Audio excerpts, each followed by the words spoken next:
की कहना है कि जब तक उन्हें उनका जायज मेहनताना नहीं मिल जाता वो धरना स्थल पर डटे रहेंगे। वर्कर्स यूनियन की अध्यक्षता बबीता रावत ने बताया कि चंडीगढ़ प्रशासन जबरदस्ती एनएचएम वर्कर्स को आउटसोर्सिंग पॉलिसी में डालना चाहते हैं, जो हम कतई बर्दाश्त नहीं करेंगे। जब तक हमारी मांगे नहीं मानी जाती धरना स्थल पर वो डटे रहेंगे। अपनी मांगों को लेकर पिछले काफी लंबे समय से चंडीगढ़ नेशनल हेल्थ मिशन के वर्कर लगातार कोशिशें कर रहे थे, लेकिन बीते महीने नेशनल हेल्थ मिशन वर्कर्स को जो है चंडीगढ़ प्रशासन द्वारा लगभग 178 एनएचएम वर्कर्स को जो है वो टर्मिनेट कर दिया गया है, जिसके चलते दिवाली के पर्व पे भी नेशनल हेल्थ मिशन के वर्कर, आप मेरे पीछे तस्वीरें देख सकते हैं कि नेशनल हेल्थ मिशन के वर्कर जो है वो दिवाली के पर्व पे भी धरने पर बैठे हुए हैं, स्ट्राइक पर बैठे हुए हैं। और उनका साफ तौर पर कहना है कि जब तक इनकी मांगे जो है वो नहीं मानी जाती वो इसी धरने पे बैठे रहेंगे, चाहे त्योहार का मौसम हो। लेकिन अभी तक जो है सरकार, चंडीगढ़ प्रशासन जो है वो किसी भी सूरत में इनकी मांगों को मानने के लिए तैयार नहीं है। आलम यह है कि इनको लगातार जो है वो सेक्टर 16 के हॉस्पिटल में भी एंटर नहीं होने दिया जा रहा। इन तमाम मुद्दों पर चर्चा करने के लिए हमारे साथ इस समय मौजूद हैं नेशनल हेल्थ मिशन वर्कर की प्रेसिडेंट। जी मैम, क्या नाम है आपका? बबीता रावत। जी हम ये बताएं, क्या कुछ मांगे थी आपकी, किन मांगों को लेकर जो है धरना प्रदर्शन किया जा रहा था, और अभी तक इन मांगों को लेकर क्या उचित कदम नहीं उठाए गए? सर, हमारी एक ही मांग थी कि हमको एक रिस्पेक्टेबल सैलरी दी जाए, जिसके लिए अगस्त महीने में हम लोगों ने एक स्ट्राइक करी थी, और जिसके बिना पर हम लोगों को एक रिस्पेक्टेबल सैलरी के लिए जो एक बजट की ज़रूरत थी वो चंडीगढ़ प्रशासन ने हमें दे दिया था 3.92 करोड़ का। वो भी सेंट्रल गवर्नमेंट ने पहले एनओसी लेके, सेंट्रल गवर्नमेंट से एनओसी लेके, उसके बाद जब हमारा प्रशासन ने, फाइनेंस डिपार्टमेंट ने उस फाइल को अप्रूवल किया था, जिसमें 3.92 करोड़ का एक बजट पास किया था, जिसके बिना पर हमको एक रिस्पेक्टेबल सैलरी दी जा सकती थी।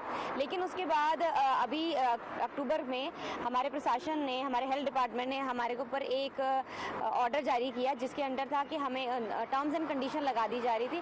वो कहते थे कि अगर आपको बढ़ी हुई सैलरी, डीसी रेट की सैलरी अगर आपको लेनी है तो आपको आउटसोर्स की पॉलिसी को अडॉप्ट करना पड़ेगा, जो कि हमारे ऊपर बिल्कुल भी लागू नहीं होती। एक एनएचएम एम्प्लॉय के ऊपर एनएचएम की ही टर्म्स एंड कंडीशन, उसी की पॉलिसीज जो हैं वो एप्लीकेबल होती हैं। मैम ये बताएं कि किस तरीके से, जिस तरीके से आपने ये पूरा का पूरा मामला बताया, तो ये सारा सेंट्रल गवर्नमेंट में था। जो सेंट्रल गवर्नमेंट की तरफ से जो नोटिफिकेशन आई है यूटी को, क्या उसमें ये लिखा गया था कि जब तक आप जो है आउटसोर्सिंग के तहत नहीं आते तो आपकी जो सैलरी वो बढ़ाई नहीं जा सकती, या फिर यूटी प्रशासन जो है वो खुद इस चीज़ के ऊपर जो है वो संज्ञान ले रहा है? सर, जब दिल्ली से सेंट्रल गवर्नमेंट से एनओसी आई थी उसमें कुछ भी नहीं लिखा था, उसमें ऐसा कोई क्लॉज नहीं लिखा हुआ था। जबकि बल्कि चंडीगढ़ फाइनेंस डिपार्टमेंट ने भी जब ये बजट अप्रूव किया था उसमें भी इस तरह का कोई क्लॉज नहीं लिखा हुआ था कि आपको ये जो बढ़ा हुआ जो फंड है वो तब मिलेगा जब आप आउटसोर्स की पॉलिसीज को अडॉप्ट करोगे। ये जो सारा जो अब आउटसोर्स की पॉलिसी जो हमारे ऊपर थोपी जा रही है वो चंडीगढ़ प्रशासन की ही कोई एक साजिश है जो हम लोगों के खिलाफ खेली जा रही है। ये बताएं, जिस तरीके से 350 एम्प्लॉयज जो हैं टोटल इंटायर चंडीगढ़ के अंदर काम कर रहे हैं एनएचएम वर्कर्स, उनमें से 178 को जो है वो टर्मिनेट कर दिया गया है, तो क्या आगे की क्या रणनीति रहने वाली है? किस तरीके से आप पूरे के पूरे इस मामले को लेकर जो है वो लगातार जो संघर्ष कर रहे हैं, कब तक चलेगा? दिवाली भी आने वाली, किस तरीके से देखते हैं आप इसे कि सरकार खास तौर पे यूटी प्रशासन को क्या कुछ कदम उठाने चाहिए? सर, यूटी प्रशासन हमारी किसी भी मांग को कुछ नहीं सुन रहा है। हमने कई बार कोशिश करी है बात करने की ऊपर एडमिनिस्ट्रेशन से, लेकिन हमारी बातों को बिल्कुल नहीं सुना जा रहा है। और जहां तक हमारे हेल्थ सेक्रेटरी की बात है, हेल्थ सेक्रेटरी सर ने हमारे को, एसएसपी सर को स्पेशल ऑर्डर्स दिए हैं कि इन एम्प्लॉयज़ को हॉस्पिटल के अंदर नहीं घुसना चाहना चाहिए। अगर ये हॉस्पिटल के अंदर आने की कोशिश भी करेंगे तो इनके अगेंस्ट एफआईआर ट्रेसपास का केस कर दिया जाए।